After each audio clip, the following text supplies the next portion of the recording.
नेपाल में जेनजी ने लगा दी आग और संसद भवन में घुस गए प्रदर्शनकारी।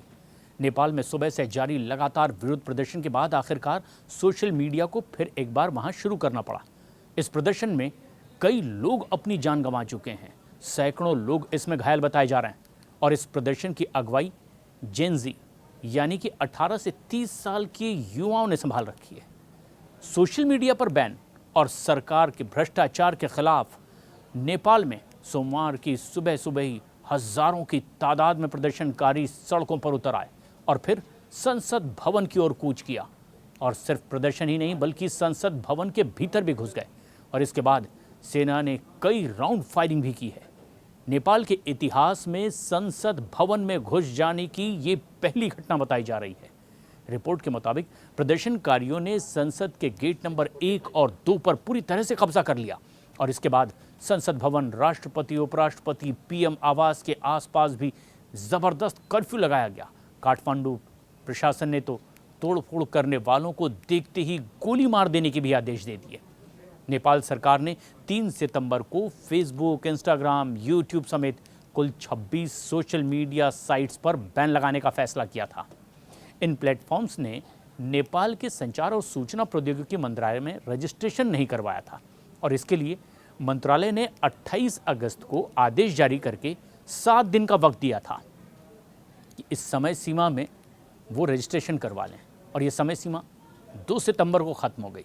नेपाल सरकार ने सुप्रीम कोर्ट के निर्देश के बाद सभी सोशल मीडिया प्लेटफॉर्म को 7 दिन के भीतर रजिस्ट्रेशन करने का ये आदेश दिया था और सरकार का तर्क ये था कि रजिस्ट्रेशन के बगैर प्लेटफॉर्म्स देश में फेक आईडी, हेट स्पीच और सब्सक्राइब और गलत सूचनाएं फैलाने का काम कर रहे हैं और समय सीमा के भीतर रजिस्ट्रेशन नहीं कराया गया।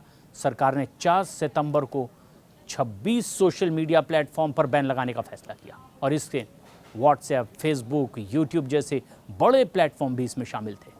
टिकटॉक और वाइबर ने प्लेटफॉर्म को बैन नहीं किया क्योंकि उन्होंने समय पर ही रजिस्ट्रेशन करवा लिया था। नियमों के मुताबिक हर कंपनी को नेपाल में स्थानीय ऑफिस रखना है, गलत कंटेंट हटाने के लिए लोकल अधिकारी नियुक्त करना है और कानूनी नोटिस का जवाब देना भी ज़रूरी था।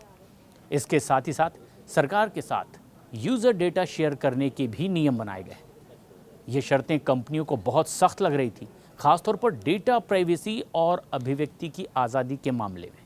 रिपोर्ट्स के मुताबिक भारत या यूरोप जैसे बड़े देशों में कंपनियां स्थानीय प्रतिनिधि रख लेती हैं क्योंकि वहाँ यूज़र बहुत ज़्यादा हैं, लेकिन नेपाल एक छोटा देश है और कम यूज़र बेस वाला है, इसलिए कंपनी को ये बेहद खर्चीला लगा।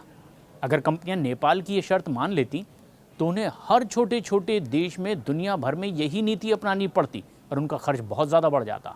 और यही वजह है कि पश्चिमी कंपनियों ने नेपाल सरकार की शर्त नहीं मानी और तय समय में भी रजिस्ट्रेशन नहीं करवाया।